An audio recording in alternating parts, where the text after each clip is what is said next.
Ubisoft's Prince of Persia is one of gaming's beloved franchises, with classics like Sands of Time being an inspiration for their future games like Assassin's Creed. Unfortunately, aside from a couple of remakes and mobile games, we haven't actually seen a new entry since 2010. After waiting for more than a decade for a new mainline title, Prince of Persia has finally returned with its latest release, The Lost Crown. With Ubisoft generously providing us an early copy of the game, we decided it would be a good time to check the game out and give our review of it. Without further delay, let's dive into the world of Prince of Persia: The Lost Crown. This is the video adaptation of our review over at our website. Click the link in the description to read the full review.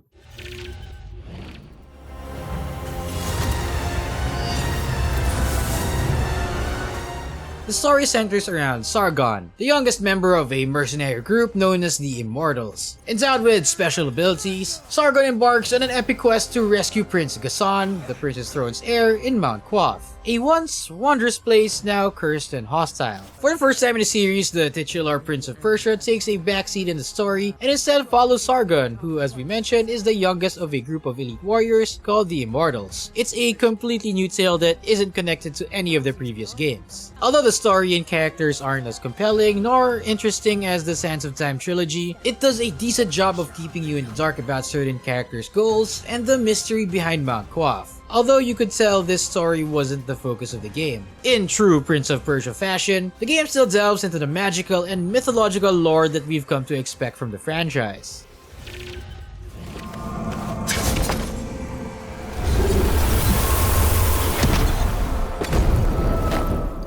It's still surprising that this is the series' first foray into a Metroidvania-style game, especially given its history with 2D games. It's one of the more accessible Metroidvania games out there, as the game is full of modern quality-of-life improvements that make going back and forth between areas easier. Things such as fast travel points and memory shards make the exploration process more convenient. Memory shards, consumables that capture and mark specific areas on your map permanently, prove especially helpful for revisiting locations. For fans preferring a more classic Metroidvania experience, Ubisoft has included an exploration mode, allowing you to navigate the map with minimal information. That's not to say the game itself isn't any easier. Its combat properly presents a considerable challenge. The hack and slash gameplay demands mastery of the intricate combination of Sargon's attacks, parries, slides, and dodges.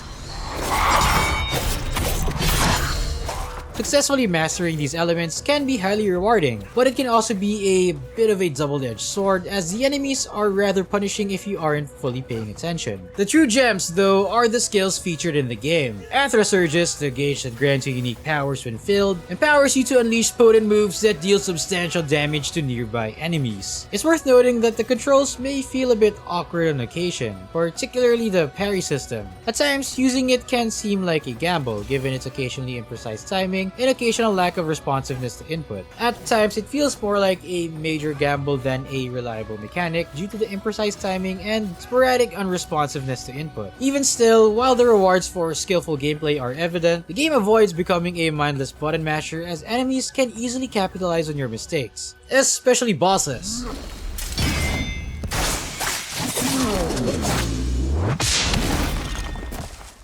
The integration of combat and exploration is seamless and perfect, with weapons serving not only for battles but also for guiding players through puzzles in various areas.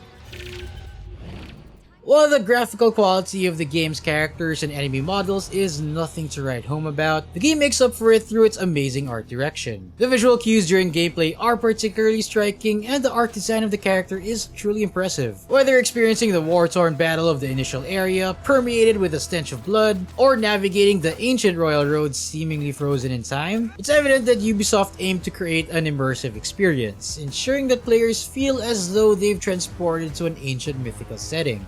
Audio-wise, the game music reaches new heights using a blend of loud, bombastic tones and mythical contemplative hymns. This not only reflects the historical setting, but also infuses a modern vibe, very akin to its gameplay. The boss battle music in particular stands out, featuring electrifying guitar riffs combined with hypnotic Persian melodies that amp up the incitement and motivation to defeat them. We also highly recommend switching the game voices to the Persian language with English subtitles, and can definitely increase the overall enjoyment of the game. آناهیتا اون تو این مسیر بوده. اونو دیدیش؟ As great as the English voice acting is, hearing the characters speak in their native Persian language just feels more immersive. Prince of Persia: The Lost Crown honors the legacy of its series while bringing its own unique, fresh modern take by going back to the 2D roots of the original series, but with a Metroidvania twist.